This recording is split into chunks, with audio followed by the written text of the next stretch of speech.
First, using 3 to 6 mil plastic, measure and cut the plastic sheeting, leaving extra material on the top, bottom, and sides.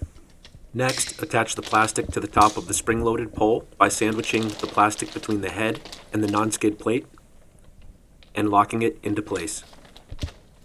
Raise the first spring-loaded pole to the ceiling using the twist locking mechanism.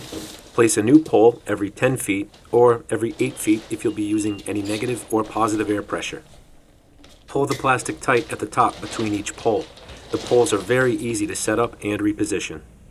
Lift up the bottom of each pole and tuck the plastic underneath. And don't forget to use the grip discs. They provide extra grip at the bottom of the poles. Fully compress the spring at the top of each pole. This will prevent the poles from moving even if there's negative or positive air pressure or if someone bumps into them.